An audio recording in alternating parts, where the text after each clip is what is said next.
Good Friday afternoon, meteorologist Jordan Young here with an update on the winter storm that's expected to impact the Carolinas. I've reviewed the latest model data and have made some changes to my total accumulations map that will be coming shortly.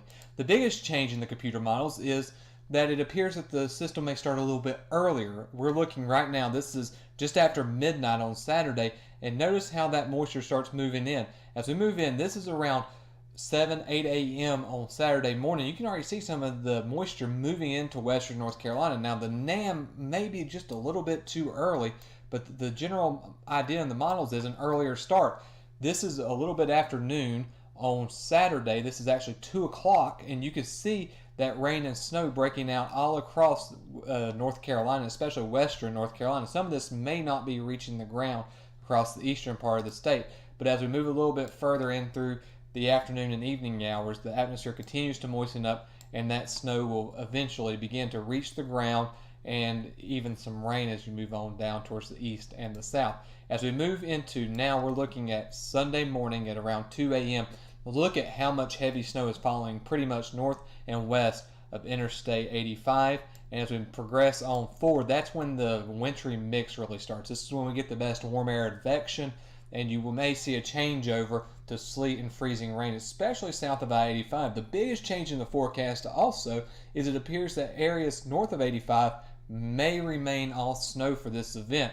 Now, it is a very close call as we move forward through the afternoon hours on Sunday, and it could waffle back and forth either way. We're literally talking about a degree or two difference. So that will need to be monitored moving forward. But overall, the NAM agrees with the GFS computer model. This is the GFS at 8 p.m. on Saturday evening, and you can see the showers begin to move in, some snow showers. As we move through the overnight hours, that's when the heavy stuff really moves in. This is 8 a.m. on Sunday morning. Look at how much moisture the GFS is bringing in. Now, the GFS does something a little different. As the system kind of moves out to sea, there's a little upper level disturbance coming in that the NAM does not quite show, that still brings some snow showers. This is Monday at around 2 a.m. and notice how those snow showers are still lingering. So the snow showers could linger through the morning hours on Monday before beginning to taper off Monday afternoon. So how much moisture are we expecting? This is if it was all rain. How much would we get? Right now the NAM is showing over 2 inches for most areas, less as you move off to the north and east. And overall, it is in decent agreement with the GFS. The GFS shows 2 inches of moisture coming in, 2 inches of rain, if it would be rain, if you will, coming into the entire state of North Carolina. So how much snow are we now expecting? This is my latest update to the forecast. This is my second map, and it is subject to change. I'll be posting my final map tomorrow morning. But what I've done is I've expanded the 10 to 20 inch category slightly now to come into some of the foothills. This may need to be adjusted more if it does appear that there will be more snow than sleet.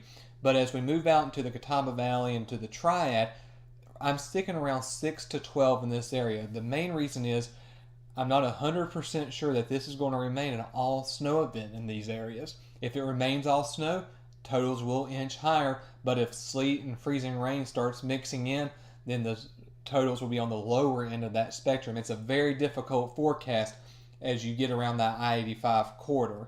The farther away you get from it, more towards the Catawba Valley and on up into the foothills, that's where the forecast becomes a little bit more certain.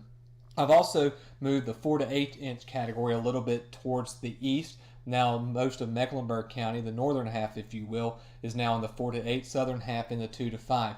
That's roughly where I expect the rain snow line to be. Those areas will be battling for it. Also, something that's not shown on this map is freezing rain. I'm expecting a narrow corridor of freezing rain to develop as well, where that warm air is advecting aloft, but it's just cool enough at the surface. So there could be some major icing concerns around the Charlotte area, maybe just a little bit to the south or a little bit north of Charlotte, stretching just north, I believe, of the Raleigh-Durham area. Those areas could see a great deal of mixing. So that's the latest forecast map that I have for you. I will continue to keep you updated with all the latest trends as the models continue to come in.